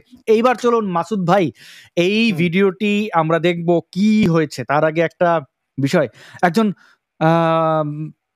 একজন প্রখ্যাত। আচ্ছা, আপনি যে হুজুরটাকে দেখাচ্ছেন, এই যে ডিসপ্লেতে যে হুজুর দেখা যাচ্ছে, আহা কি কি নুরানি চেহারা, কি সুন্দর! ইসকন আমরা তো নামে এই হুজুরকে দেখে কুলাঙ্গারেরা বাংলাদেশের এবং বাংলাদেশ না, সারা বিশ্বের জি মেয়েরা তো ক্রাশ খাবে, সবাই তো মানে না, ক্রাশ তো ক্রাশ খাবে। কি কি কি চেহারা! ক্রাশ আহা! খেতে তো বাধ্য মাসুদ ভাই। কিন্তু আমরা দেখব একজন একজন একজন একজন ইসলামপন্থী নেতা মহামান্য আলেম, তিনি ইসকন নিয়ে কি হুঙ্কার দেন এই বাংলাদেশের তৌহিদি জনতাদের ইমানি জোশ জজবা বিকাশিত করার জন্য, উদ্ভাসিত। তো আমরা দেখুন তার বক্তব্য শুনি। হুজুর অনেকক্ষণ হাত ইসকন নাড়াচ্ছেন, নামে তারপর কুলাঙ্গারেরা হত্যা করেছে। আমরা স্পষ্ট ভাষায় জানাতে চাই, ওদেরকে জানাতে চাই, আমরা কিন্তু ধরি না, ধরলে কিন্তু ছাড়ি না। জোরে কোন ঠিক না বেঠিক? আলেম উলামারা, টুপি দাড়িওয়ালারা ধরে না, ধরলে কিন্তু ছাড়ে না। যদি আমরা ধরে ফেলি, বাংলার জমিনে পালানোর জায়গা পাবে না, পালানোর জায়গা। আপনারা তো জানেন না কি বলছেন, পালানোর জায়গা পাবেন না? ইসকন হিন্দুরা কাকে মেরেছে? আচ্ছা ঠিক আছে, এই ব্যক্তির নাম মাওলানা ইসমত আলী আশিকি। তো সেই আশিকি কি বলেন চলুন শুনি। 567 এর বইয়ের মধ্যে পাটা কিভাবে বলি দিবে এটা দেখায়, জয় শ্রীরাম কিভাবে বলতে হবে, মা দুর্গা কালীর কিভাবে আলোচনা, দুর্গা কাকে বলে, জয় শ্রীরাম, জয় মা কালী, এগুলোর শিক্ষা দেয়। আচ্ছা মাসুদ ভাই, কোন একটা পাঠ্যপুস্তক নিয়ে তিনি বলছিলেন ভারত না বাংলাদেশ স্পষ্ট নয়, পুস্তকে নাকি আছে জয় শ্রীরাম কিভাবে বলতে হবে, দুর্গা কে কিভাবে পাঠা বলে দিতে হয়। পাঠা বলি নিয়ে বিতর্ক আছে, হিন্দুদের রীতির মধ্যে এটা আছে কিনা এটা নিয়ে দুই পক্ষে বিভক্ত। একটা হচ্ছে সন্ত্রাসী হিন্দুরা মনে করে বলি টলি দাও, প্র্যাকটিস করো, আর উদারপন্থী হিন্দুরা মনে করেন না, প্রাণের রক্তপাত করে কোনো পূজা পার্বণ সমর্থন করি না। যাই হোক, সব সমাজে সন্ত্রাসী বা বর্বর মানুষজন থাকবে, হিন্দু ধর্মের আছে। বক্তব্য হচ্ছে যে দুর্গাকে, শ্রীরামচন্দ্রকে, এগুলো যদি পুস্তকে থাকে তার সমস্যা কি? তারা কি ইসলাম প্রচার করে না? মোহাম্মদ কি করেছে 1400 বছর আগে, সকল ডাকাতির বিবরণ, সেগুলো তারা দেওয়াটা তাদের ইমানি দায়িত্ব। কিন্তু হিন্দুরা কিছু বললে সেটা হয়ে যায় খারাপ কাজ তার চোখে। তো এই মাওলানা আশিকি আব তুম ভি হো, গাজীপুরের শ্রীপুরে হিল্লা বিয়ের ফতোয়া জানতে আসলে 2 ঘন্টার চুক্তিতে নিজেই বিয়ে করেন একটি মাদ্রাসার মুহতামিম ইসমত আলী। এই সেই ইসমত আলী আশিকি, গাজীপুরের শ্রীপুরের ঘটনা। তিনি মাদ্রাসায় মানে মসজিদে ফেলে এক নারীকে ধর্ষণ করেছেন। এখন এটাকে ধর্ষণ না বলে আপনারা খেদমত বলতে পারেন, এইটার ব্যাখ্যা আমরা মুফতি আব্দুল আল মাসুদ ভাইয়ের কাছে জানবো। কিন্তু মুফতি আব্দুল আল মাসুদ ভাই, আপনাকে আমি অনুরোধ করব যে আপনি আমাকে এই সুযোগটুকু দেবেন, 5 মিনিটের এই ভিডিওটি আমি একটু প্লে করে করে খণ্ডন করার চেষ্টা করব, এবং একদম ভিডিওটা খণ্ডন করে তারপরে ইসলামিক ব্যাখ্যা আপনার কাছ থেকে জানতে চাইবো। আর দর্শক বন্ধুরা যারা অজু করেননি, মোমেন মুসলমানদের মধ্যে আপনারা অজু করে নিতে পারেন, কারণ খুবই একটি সহি নুরানি আলোচনা হতে যাচ্ছে। আপনাদের এই আলেম, একটু আগে যার জিহাদি বক্তব্য শুনলেন, ইসকন সন্ত্রাসী এরা, ওরা তাই আর একটু দেখি না, তার জিহাদি জজবা হত্যা করেছে। আমরা স্পষ্ট ভাষায় জানাতে চাই, ইসকন নামের সন্ত্রাসীরা কুলাঙ্গারেরা হত্যা করেছে, আমরা স্পষ্ট ভাবে জানাতে চাই। 10 মিনিটের মধ্যেই ইমাম কফিলউদ্দিনের পাহারায় মসজিদের ভেতরে সিঁড়ির পাটাতনে ওই নারীর সঙ্গে সহবাস করেন মাওলানা আশিকি। আমি তো তারে বিশ্বাস করছি, ওইখানে ওই সিঁড়ির উপরে, ওইখানে সে আমারে পরে বিয়ে করার পরে ওইখানে সে আমারে সহবাস করছে আমার সাথে। আমি এখানে একটু বলে রাখি, মৌখিকভাবে বিয়ে, এবং এই ভদ্রমহিলার স্বামীর সাথে তার ঝগড়া হয়, 3 তালাক তার স্বামী দিয়ে দেন। বাংলাদেশের আইনে 3 তালাক বৈধ নয়, এটার কোনো আইনি স্বীকৃতি নেই। যদি বিয়ে হয়ে থাকে রেজিস্ট্রি করে, তাহলে অবশ্যই রেজিস্ট্রি সেই পদ্ধতি মেনে, আইনি কাঠামো মেনে আপনাকে ডিভোর্স করতে হবে। তবে যে কেউ চাইলে যে কোনো সময় যে কাউকে তালাক বা ডিভোর্স দিতে পারেন, যদি নারী চান বা পুরুষ চান, যে কোনো একজন চাইলেই হবে, অন্যজন চাক বা না চাক ডিভোর্স হবে। কিন্তু এই 3 তালাক কে পুঁজি করে, 3 তালাক দিয়ে, যেহেতু তালাক দিয়ে 3টা দিয়ে ফেলেছেন, তালাক হয়ে গেছে মনে করেছেন এই নারীর স্বামী, তাই হুজুরের কাছে এসেছিলেন, এবং হুজুর ওই বলেছেন তিনি হারাম হয়ে আছেন, অবৈধ, তাকে হালাল করতে হবে। হালাল কিভাবে করতে হবে? মসজিদের মিম্বর, মানে এক মসজিদের মধ্যে নিয়ে তার সাথে সহবাস করতে হবে, তাহলে তিনি হালাল হবেন। তো সেই হালাল করার পদ্ধতিটা আমরা একটু দেখি যে একজন আলেম মানুষ, হে তো সবই বুঝে, সব জানে, আমি তো আর জানি না। হে জেনে শুনি কি আর হে ফাপ করব? পরে আমি আশা পড়ছি, আমি আমার স্বামীর লগত তকরাতকরি করছি, না এটা ঠিক হয়েছে। পরে আমি নিজে নিজে ভাবলাম, না এটা তো একজন আলেম মানুষ হলেও আল্লাহর ঘরের ভিতরে, সে মসজিদের ভিতরে সিঁড়ির ভরে এত বড় কাজ করাতে হে এটা ভুল হয়েছে। বিয়ের 1 ঘন্টার মধ্যেই সহবাসের পর তালাক প্রদান করেন তিনি। ঘটনাটি এলাকায় চাঞ্চল্যের সৃষ্টি করলে কফিল উদ্দিনকে বরখাস্ত করে মসজিদ কমিটি। অভিযুক্ত ওই মুহতামিম ময়মনসিংহের ধোবাউড়া উপজেলার কামালপুর গ্রামের ইসমত আলী আশিকি এবং মসজিদের ভেতরে যৌন মিলনে সহায়তাকারী ইমামের নাম কফিল উদ্দিন। সে টেপিরবাড়ি পশ্চিমপাড়া গ্রামের আরফান আলী শাহী জামি মসজিদের ইমাম ও খতিব। অভিযুক্ত ইসমত আলী আশিকি গত প্রায় 4 বছর যাবৎ ট্যাংরা মধ্যপাড়া জামিউল উলুম কওমি মাদ্রাসা ও এতিমখানার মুহতামিমের দায়িত্ব পালন করে আসছেন। পবিত্র স্থানে এমন ঘটনার বিষয়টি জানাজানি হলে এলাকায় বেশ চাঞ্চল্যের সৃষ্টি হয়। পরবর্তীতে মসজিদের ইমাম কফিল উদ্দিনকে তাৎক্ষণিক বরখাস্ত করে মসজিদ কমিটি ও মুসল্লিরা। গত শনিবার 14 ডিসেম্বর বিকেলে সরজমিনে অনুসন্ধানকালে প্রত্যক্ষদর্শী সাক্ষী কফিল উদ্দিন ঘটনাটির সত্যতা নিশ্চিত করেন। তুমি মসজিদের চাবিটা তুমি তালা মেরে থাকার বাসায় তুমি মসজিদের বারান্দা তালা মারতা না? আমি তালা মারি, তালা মার চাবি কার কাছে?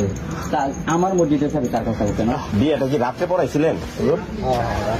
পরে রাত্রে এসারের পরে এসারের পরে বিয়ে করেছেন 9টার দিকে না 8টার দিকে এসারের পরে। আর আমরা একটা বাংলা চমৎকার গান শুনেছি, নিশিতে যাইও ফুলো বনে রে ভ্রমরা, নিশিতে যাইও ফুলো বনে। এখন গানের লাইন বদলে দিতে হবে, নিশিতে আসিও মসজিদের সেই বিশেষ কক্ষে হে মমিনা মসজিদে আইও। তাই এশার নামাজের পরে আর কি আমি শুনি, আমি হাসছি দুঃখে, এই হাসি দুঃখে, কারণ একজন নারীকে এখানে ধর্ষণ করা হয়েছে এবং সেই ধর্ষণের ক্ষেত্রে ধর্ম কি বলে এই হিল্লা বিয়ের ব্যাপারে, সেটাই মুফতি আব্দুল্লাহ মাসুদ ভাইয়ের কাছ থেকে জানবো। তবে এই রসময় মসজিদের বিবরণ ঘটনা আমরা দেখি, স্থানীয়রা কি বলেন এবং মোমেন মুসলমানদের বিবেক, আমরা তো এটা নিয়ে মারামারি হইতে দেখি নাই, আমরা এটা নিয়ে ইসকনকে দায়ী করতে দেখি নাই। তবে এই কেন এত নীরবতা, কেন ইসকন এখানে দায়ী নয়, সেটাও আমরা জানতে চাইবো। দর্শক বন্ধুরা কমেন্ট করছেন, করতে থাকেন।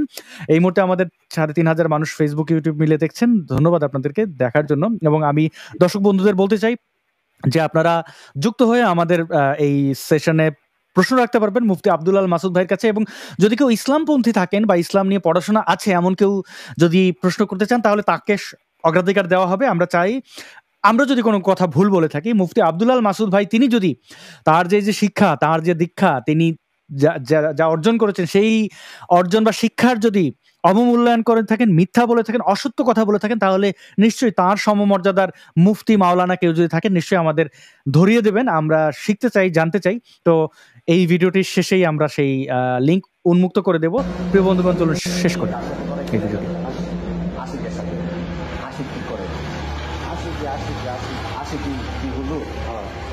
উনি নিজেই বিয়ে করছে, পরে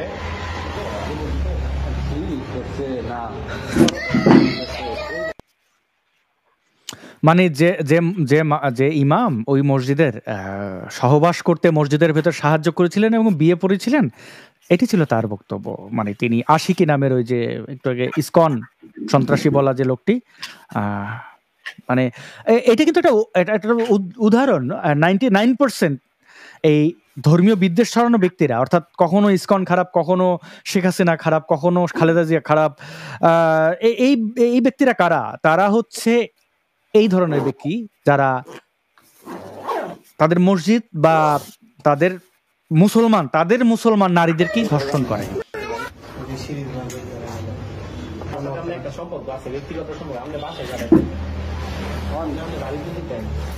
ঠিক আছে, যদি মহিলা আমার কথা কো তাহলে আমি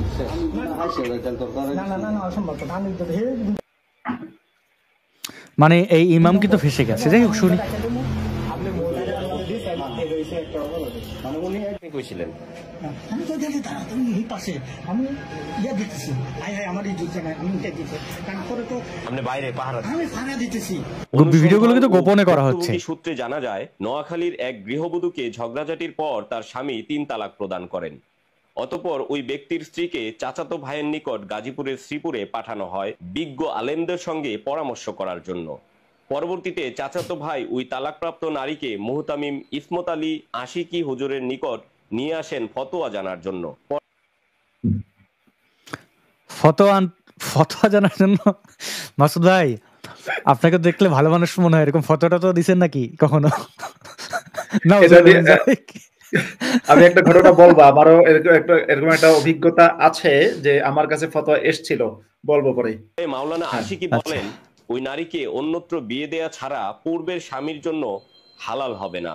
ভুক্তভোগী নারীকে কুমতলবে ইমামের সহযোগিতায় বিয়ে নামক খেলা শুরু করেন ইসমত আলী আশিকি। পরে মসজিদের সিঁড়ির উপর সহবাস করেন। আলোকিত মসজিদের লাইট নিভিয়ে অন্ধকারে রূপান্তরিত করেন অভিযুক্ত ইমাম কফিল উদ্দিন।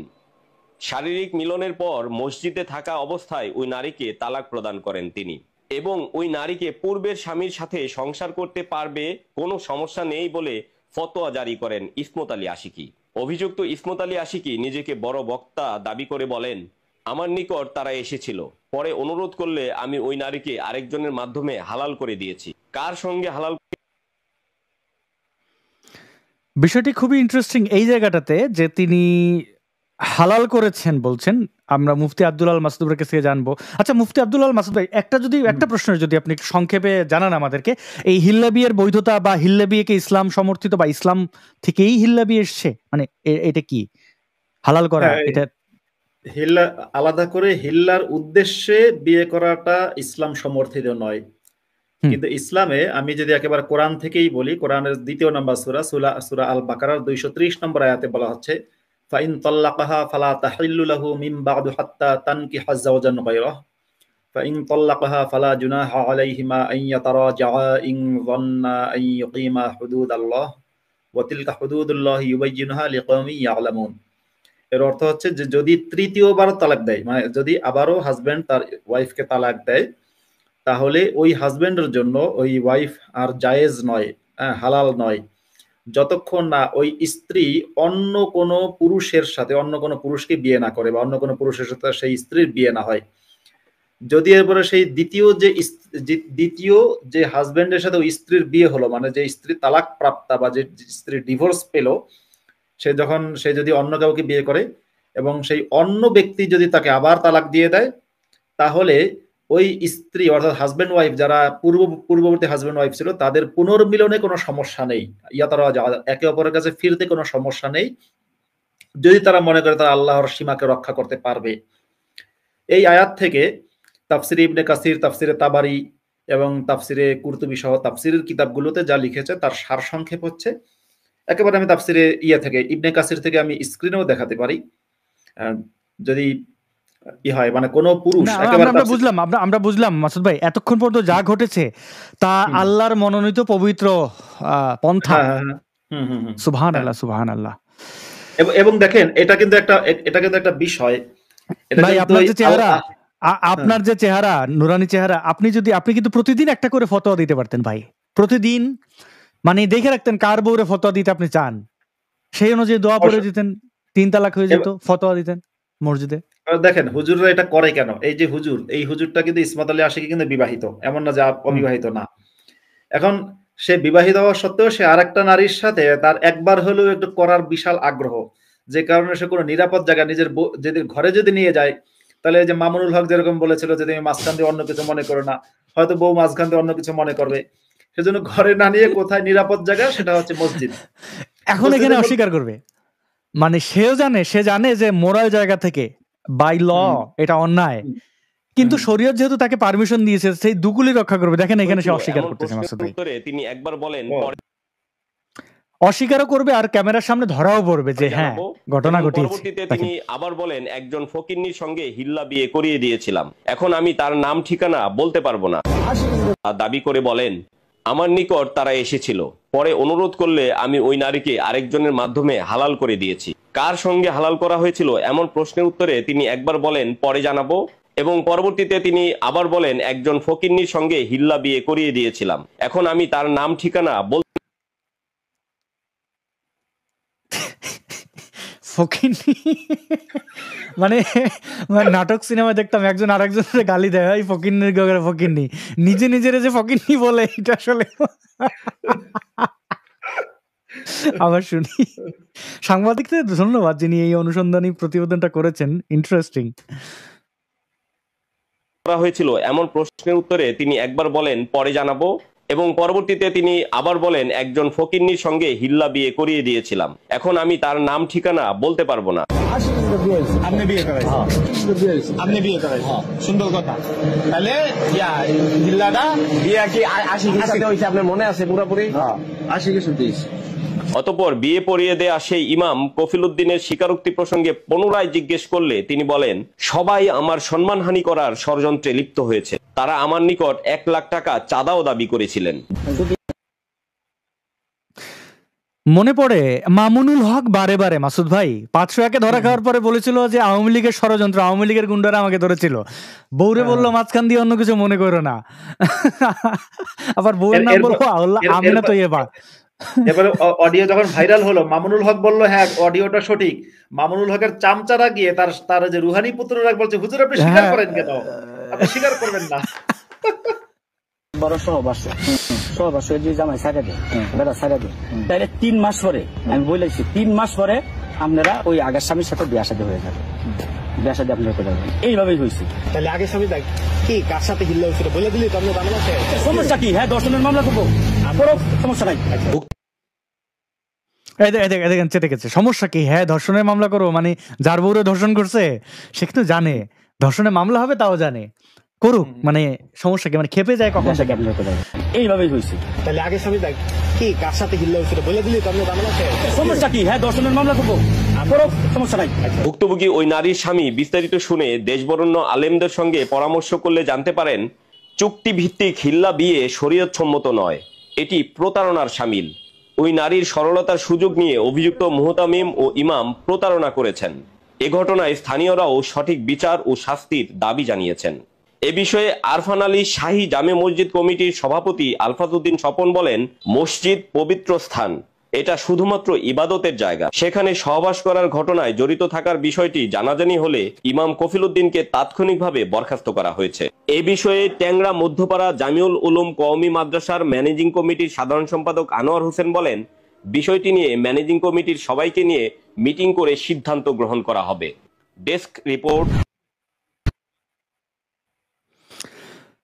আমার দুঃখ লাগছে এই কফিলউদ্দিন, মানে এই মোল্লার সহযোগী যে ইমাম আর কি, হ্যাঁ, তার জন্য যে বেচারা তাকে জায়গা করে দিল, মানে এটাকে 501 নম্বর রুম বানাইলো মসজিদে, কিন্তু সেই 501-এ তো সে ভাগ পাইছে বলে মনে হয় না, মানে ওই ব্যক্তির চেহারাটা একটু দেখি বঞ্চিত।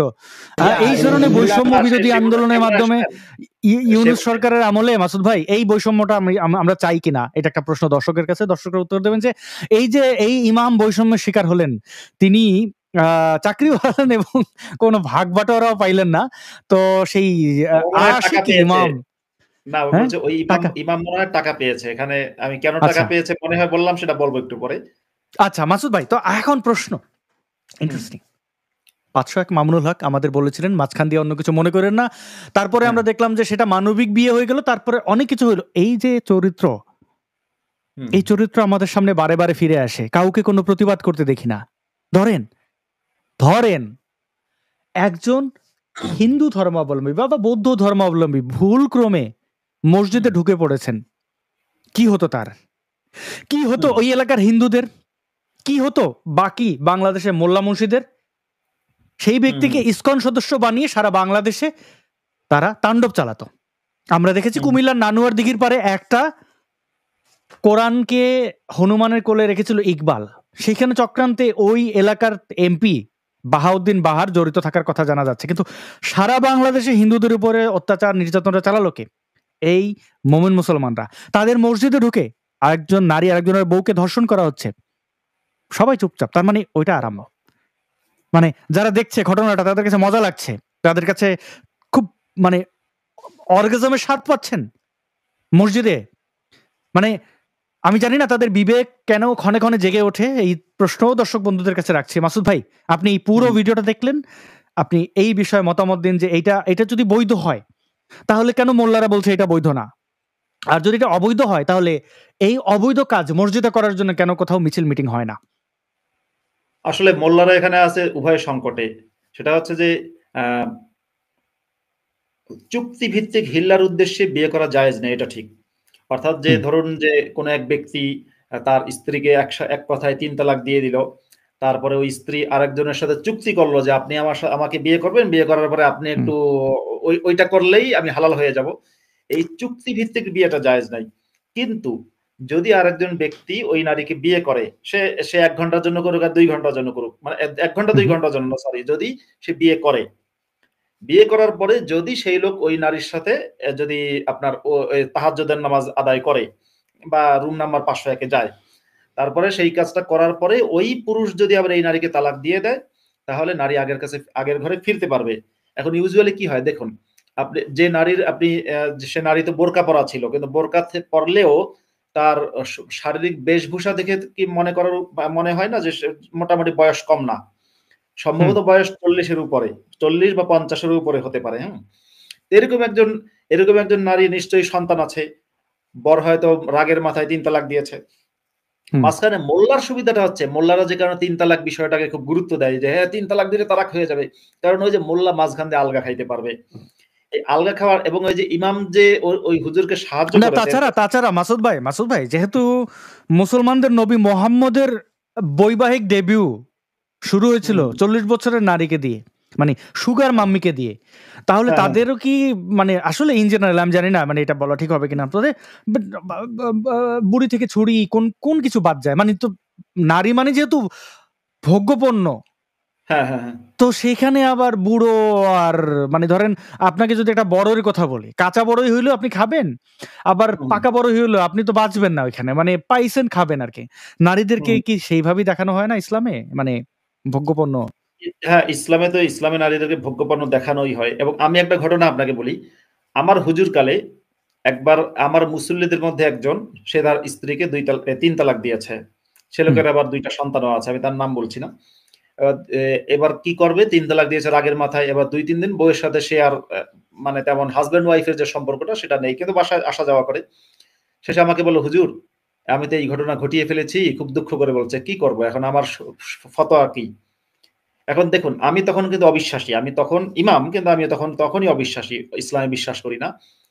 এখন আমি যদি তাকে বলি যে আপনার বউ ঠিকই আছে, আপনি সংসার করতে থাকেন তো মিয়া, ওই তালাক দিয়েছেন, ওই সমস্ত তালাক মুখের কথা কি যায় আসে, সেটা যদি বলি, ইনকেস যদি ভদ্রলোক অন্য হুজুরের কাছে যায়, তাহলে তো সেই হুজুর দেখা যাবে মিছিল বের করবে আমার বিরুদ্ধে, মুফতি মাসুদ এই হুজুর নাস্তিক, কথার কথা। তো যে কারণে আমি তাকে সত্যিকারের ফতোয়াটা বললাম যে আপনি যদি হানাফি মাযহাবের অনুসারী হয়ে থাকেন, সে হানাফি মাযহাবেরই, হানাফি মাযহাব অনুযায়ী আপনি 3 তালাক দেওয়ার পরে ওই স্ত্রী আপনার জন্য আর হালাল না, এখন আপনার স্ত্রী অন্য কাউকে বিয়ে করতে হবে। তারপরে সেই ব্যক্তি যদি স্বেচ্ছায় আপনার স্ত্রীকে আবার তালাক দেয়, তাহলে আপনি আবার পূর্বের স্ত্রীকে ফিরতে পারবেন। লোকটা দেখলাম খুব দুঃখ পেলে, খুব কষ্ট, হুজুর 2টা সন্তান, এটা কি হতে পারে, কি করব? আমি বললাম ইসলামের ফতোয়া এটাই, এখন বাকিটা আপনার উপরে, আপনি আমাকে জানিয়েছেন। ভাই আমার টার্ম নিয়ে মানে বস্তু হালাল হারাম হয়, খাবার হালাল হারাম হয়, নারী স্ত্রীও হালাল হারাম হয়। ইসলাম তো নারীকে সর্বোচ্চ ভোগ্যপণ্যের মর্যাদা দিয়েছে। মোহাম্মদ বলেছে দুনিয়া মাতাউন, দুনিয়া হচ্ছে দুনিয়াকে মজা লিল, বা দুনিয়া হচ্ছে ভোগের জায়গা। ওয়া খায়রু মাতাইয়াল মারআতুস সালিহা, দুনিয়ার সবচেয়ে উত্তম ভোগ্যপণ্য হচ্ছে একজন পুণ্যবতী নারী। মোহাম্মদের ভাষ্য। ভাই বা বাবা কি হালাল হারাম আছে, যে তোমার বাবাকে হালাল করলাম, তোমার ভাইকে হালাল করলাম? না। বন্ধু হালাল, বন্ধু হারাম, বন্ধু আছে না, নেই। স্ত্রী হালাল হারাম, মানে এটা পণ্য। মোবাইল ফোন, টাকা হালাল হারাম আছে। জি মাসুদ ভাই, টাকা হালাল হারাম আছে, মোবাইল ফোন হালাল হারাম আছে। মোবাইল ফোন মানে বলা হয় যে হারাম টাকা কিনছো কিনা, মোবাইল ফোনের মধ্যে কি আছে? খাবার হালাল হারাম আছে, হালাল মাংস, হারাম মাংস। হ্যাঁ, দেখেন, পুরুষকে তো হালাল বলা হয়নি, মানে অর্থাৎ কোরআনের বা হাদিসের কোথাও নেই যে নারীদেরকে লক্ষ্য করে মোহাম্মদের আল্লাহ বলছে বা মোহাম্মদ বলছে যে পুরুষ তোমার জন্য এখন হালাল হবে, পুরুষ তোমার জন্য এখন হারাম হবে। তার মানে পুরুষকে কিন্তু ইসলাম ভোগ্যপণ্য হিসেবে ট্রিট করেনি, নারীকে ট্রিট করেছে বলেই। এমনকি দেখেন মোহাম্মদ যখন তার বন্ধু আবু বকরের মেয়েকে শিশু কন্যাকে বিয়ের প্রস্তাব দিল, তখন আবু বকর বলেছিল যে বলেন কি, আপনি আমার বন্ধু মানুষ, আর তাছাড়া আয়েশা তো ছোট। তখন মোহাম্মদ মানে ভাই, আবু বকর বলেছিল মোহাম্মদকে যে আপনি তো আমার ভাই। তখন মোহাম্মদ বলেছিল যে আমি তো তোমার দিনই ভাই, আমি তো তোমার রক্তের সম্পর্কের ভাই না। হ্যাঁ, এবং তখন বলেছিল যে ওয়াহিয়ালি হালালুন, আয়েশা আমার জন্য হালাল। মোহাম্মদ একটা মেয়ের বাবাকে বলছে যে তোমার মেয়েটা আমার জন্য, তোমার মেয়ের মাংসটা, দেহ দেহ যে মাংসল দেহ, এটা হচ্ছে আমার জন্য হালাল। এই হচ্ছে মোহাম্মদের রুচি, তার উম্মতের রুচি আর কতদূর ভালো হবে? মাসুদ ভাই, কোন নারীদের জন্য কি পুরুষ তার বা স্বামী হালাল করা হয়েছে? না, ওইটাই তো বললাম যে নারীর জন্য কিন্তু পুরুষ হালাল হারামের প্রশ্নটা ওঠানো হয়নি, কারণ পুরুষকে তো ভোগ্য পণ্য বা পণ্য হিসেবে দেখানো হয়নি।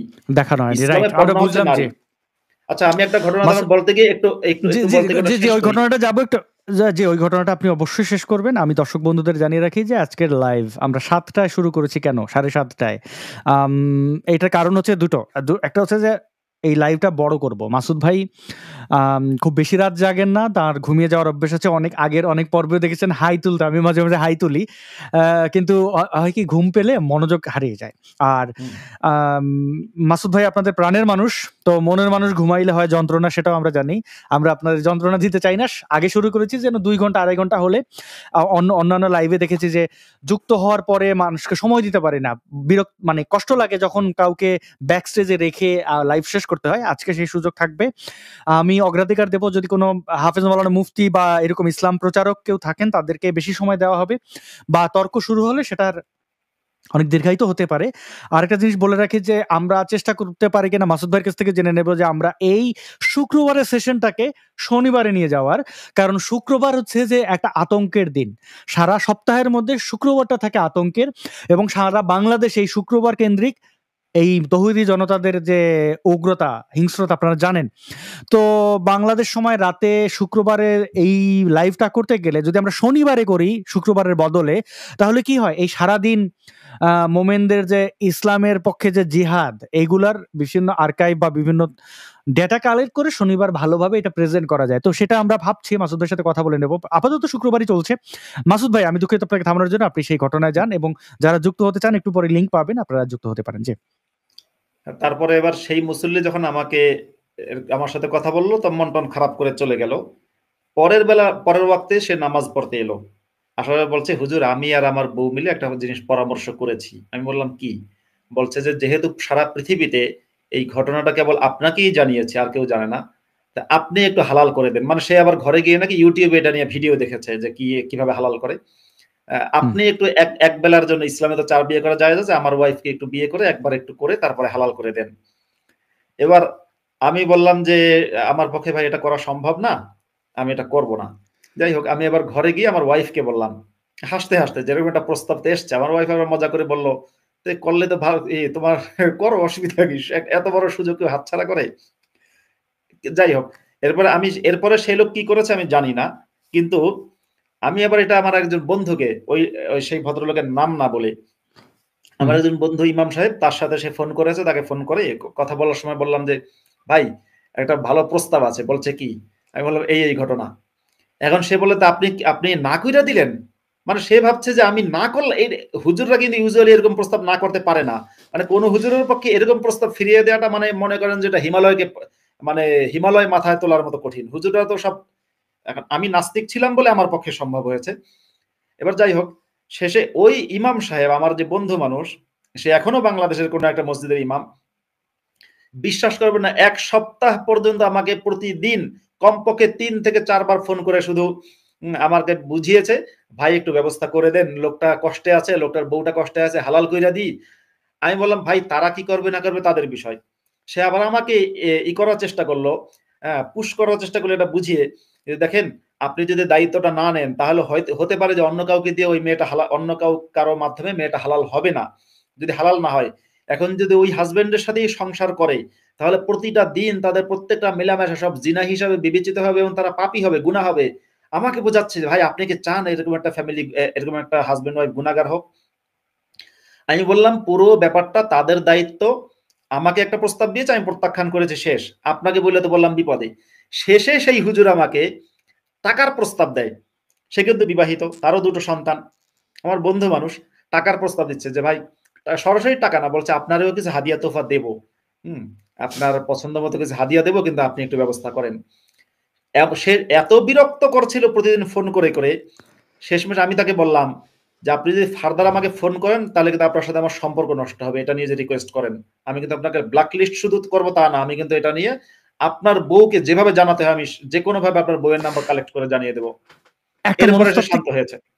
প্রশ্ন যে তার বউয়ের সাথে যদি এরকম ঝগড়াঝাটি হয়, 3 তালাক যদি তিনি দিয়ে ফেলেন, তিনি কি হিল্লা করাতে যাবেন অন্য কারোর কাছে?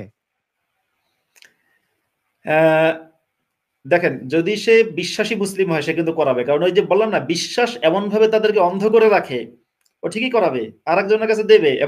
এবং বিষয় হচ্ছে অনেক হুজুররাই কিন্তু তলে তলে, অনেক হুজুররাই কিন্তু ধরেন বউকে এভাবে তালাক দেওয়ার পরে যদি সাধারণ লোকেরা জানে, মানে হুজুরদের চোখে কিন্তু বাহিরের পৃথিবীর যারা মানুষ, মানে যারা কওমি মাদ্রাসায় পড়েনি, আলিয়াও না, মানে বলছে শুধু কওমি মাদ্রাসায় যারা পড়েনি, তার সবাই হচ্ছে তাগুতি শিক্ষায় শিক্ষিত, তারা সবাই হচ্ছে ইসলামের দুশমন।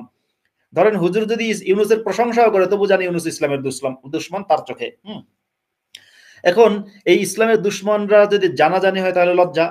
অধিকাংশ ক্ষেত্রে হয় কি, কোন হুজুর যখন তার বউকে তালাক দিয়ে দেয় 3 তালাক, তখন সে তার বউটাকে এক রাতের জন্য আরেক হুজুরের কাছে দিয়ে দেয় যে তুমি একটু হালাল কইরা দাও।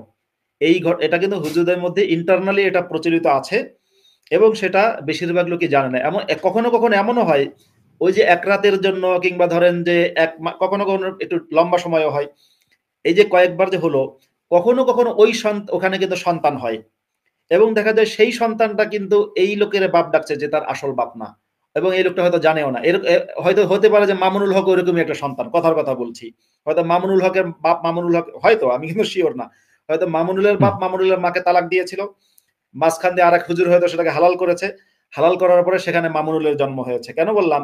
মামুনুলের আপন বড় ভাই হচ্ছে মাহফুজুল হক। মাহফুজুল হক এবং মামুনুল হককে পাশাপাশি দাঁড় করাবেন, কোনো মিল নেই, কোনো মিল নাই, উচ্চতায় মিল নেই। মাহফুজুল হক অনেকটাই খাটো, মামুনুল হক অনেকটাই লম্বা, এবং মানে গায়ের রং সহ কোথাও কোনো মিল নেই। ইন্টারেস্টিং। আবার ওই যে হাসনাত আব্দুল্লাহর চেহারার সাথে আবার মামুনুল হকের মিলে যায়, অনেকে এটা নিয়ে ট্রল করে, মাথার দাগও মেলায়। এখন সেটা যদি না, হাসনাত আব্দুল্লাহর মাকে যদি তার বাবা কোনো সময় তালাক দিয়ে থাকে, তারপরে যদি গোপনে রহমানিয়া মাদ্রাসার সিঁড়িতে যদি কোনো সময় মামুনুল হকের সাথে কিছু মানে হালাল করতে, হ্যাঁ আচ্ছা ঠিক আছে।